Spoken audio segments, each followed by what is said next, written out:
नमस्कार, मी डॉक्टर सतीश वसंत शिंदाडकर।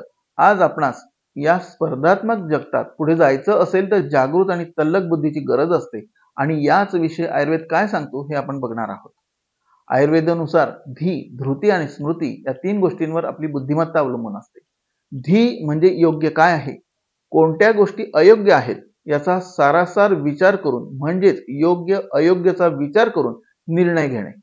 धृती म्हणजे जो निर्णय घेतलेला आहे त्याच्यावर ठाम राहणे आणि तो कसा बरोबर आहे या विषयीचा पूर्ण अभ्यास असणं। आणि स्मृती म्हणजे भूतकाळात झालेल्या गोष्टींना योग्य वेळी योग्य ठिकाणी तात्काळ आठवणं, लक्षात येणं होय। धी, धृती आणि स्मृती या तिघांच्या समन्वयाने आपली बुद्धिमत्ता किती आहे हे ठरत असते।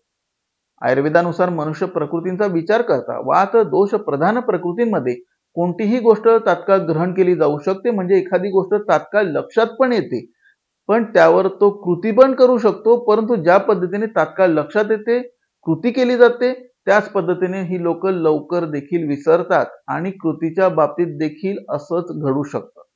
तर पित्त दोष प्रधान प्रकृती असणाऱ्या व्यक्तींमध्ये तात्काळ विषयाचे आकलन होतं आणि ते दीर्घकाळ स्मरणात देखील राहू शकतं। निर्णय घेण्याची प्रक्रिया सुद्धा उत्तम असते। तर कफ प्रकृतीच्या व्यक्तींमध्ये आकलन लवकर होत नाही आणि दीर्घकाळ ते स्मरणात राहू शकत नाही, परंतु जर एकदा आकलन पूर्ण झालं तर ते दीर्घकाळ स्मरणात राहू शकतं। आपली प्रकृती कोणतीही असो, सरावाने अभ्यासाने आपण आपल्या धी, धृती आणि स्मृती यांना वाढवू शकतो आणि निश्चितच बुद्धिमत्तेवर त्याचा चांगला परिणाम निर्माण करून घेऊ शकतो। आयुर्वेदानुसार धी, धृती, स्मृती वाढण्यासाठी देशी गायीच्या दुधापासून दही विरजवून लोणी काढून कढवलेलं तूप सर्वश्रेष्ठ आहे। आपल्या आहारात आठवड्यातून एक वेळेला सकाळच्या जेवणामध्ये तुपाचा समावेश केल्यास उत्तम।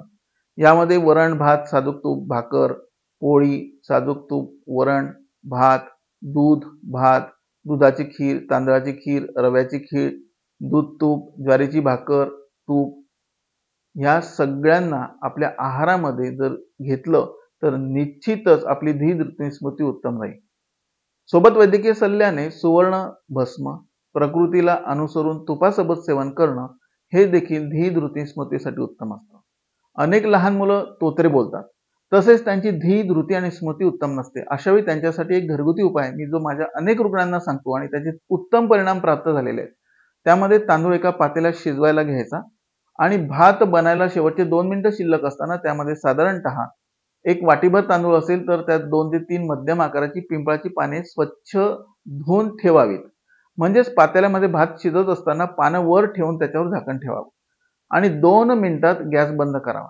त्यानंतर साधारणतः 5 मिनिटांनी ती पानं काढून घ्यावी, म्हणजेच त्या पानांना भात शिजत असताना वाफ लागते आणि त्यातील अर्क त्या भातामध्ये उतरतो।